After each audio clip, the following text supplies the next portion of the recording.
Students, welcome back to my YouTube channel knowledge C 73। तो आज हम आप लोगों को बताने वाले हैं क्लास 10th में एक most important central idea poem के बारे में, जिसका नाम है अमांडा। अमांडा एक लड़की है, जो छोटी लड़की है, जिसके बारे में इसमें बताया गया है। और कवि ने पूरी तरीके से जो बच्चों के ऊपर थोपे गए हमारे दिन प्रतिदिन या विगत वर्षों में या विगत जो हमारी पीढ़ी दर पीढ़ी कुछ चीज़ें चली आती हैं, उन्हें जो हमारे बच्चों पर या हमारे आने वाली पीढ़ियों पर जो थोपा जाता है, उसके बारे में बताया गया है कि कैसे बच्चे उसको फील करते हैं और कैसे उसमें बच्चे हमेशा प्रतिबंधित अपने आप को महसूस करते हैं। तो जो हमारी ये पोएम है, the poem Amanda is composed by Robin Klein. ये जो हमारी अमांडा पोएम है, ये हमारे रचयिता हैं इसके रॉबिन क्लेन। और जो ये कविता है, अब इसके बारे में आप लोग जिस फॉन्ट में, जिस तरीके से मैं लिख रहा हूँ, इस तरीके से अगर आप अपने बोर्ड एग्ज़ाम में लिख करके आते हैं तो आपका एक नंबर भी इसमें से कटने वाला नहीं है। तो स्टूडेंट्स, शुरू करते हैं।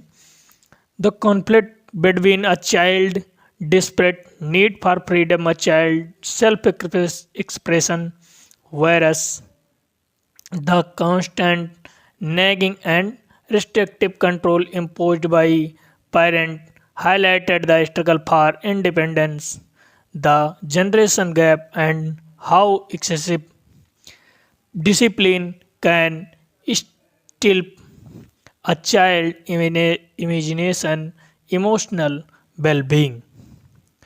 तो यहाँ पर अब इसका धीरे धीरे हम एक साथ में पढ़ते हुए आपको अर्थ बताते हुए चलेंगे, जिससे आप लोगों को ज़्यादा समझ में आए। The conflict between a child and desperate need for freedom, a child self expression versus the constant nagging and restrictive. Robin Klein की इस कविता में इस बच्चे के बारे में बताया गया है कि अमांडा का जो पोएम है, एक बच्चे की स्वतंत्रता और आत्म अभिव्यक्ति की तीव्र आवश्यकता और माता पिता द्वारा लगाए गए या थोपे गए जो उनके ऊपर लगातार कि हमारे घर में ऐसा नहीं होता है, प्रतिबंधात्मक नियंत्रण के बीच की संघर्ष की यह कहानी है। By parented highlighted the struggle for independence, यानी जो प्रतिबंध नियंत्रण है, जो संघर्ष है, उसके बीच की ये कहानी है। द स्ट्रगल फॉर इंडिपेंडेंस, संघर्ष है, प्रतिबंधात्मक नियंत्रण भी संघर्ष है। द जनरेशन गैप, और जो आजकल की जो पीढ़ीगत जनरेशन है, संघर्ष इसके बीच का चल रहा है कि हम लोग ऐसे सोचते हैं कि अगर हमने बच्चे को ऐसे करने दिया तो हमारे लोग क्या कहेंगे। पीढ़ीगत और अत्यधिक अनुशासन किस प्रकार बच्चे की कल्पना can still a child imagination and emotional wellbeing, जो बच्चे के कल्पनात्मक जो जीवन होता है, कल्पनाशीलता होती है और भावनात्मक कल्याण को कुचल सकता है। इस कविता में हम इस प्रकार से पढ़ेंगे और हम जानेंगे कि इस कविता का मेन निचोड़ क्या है। इसके बारे में भी मैंने इस कविता में डालने की कोशिश की है, जिसको आप लोग देख रहे हैं। अब जो Amanda day dreams of being a mermaid, mermaid मतलब अमांडा जो है एक जल परी की तरह है। इस प्रकार जैसे कि जल परी अनाथ है,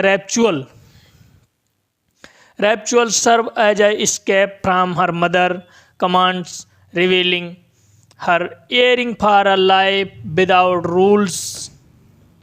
जैसे जल परी की भांति अनाथ है, रैप्चुअल बनने के अंजाम में, या अमांडा जो है हमारे इस कविता की मेन लीडर कह सकते हो या मेनली करेक्टर कह सकते हो। अमांडा के दिवा स्वप्न में उसकी माँ के आदेशों से मुक्ति का साधन है, जो नियमों से मुक्त जीवन की उसे लालसा को प्रकट करती है। व्हाइल द पोएम, जबकि कविता ultimately show the sad reality of a child feeling trapped आ मिसअंडरस्टूड, जबकि कविता अंततः एक बच्चे की फंसी हुई जिंदगी या फंसी हुई जो बच्चे की इमेजिनेशन पावर होती है और गलती समझी जाने वाली दुखद वास्तविकता को दर्शाती है। तो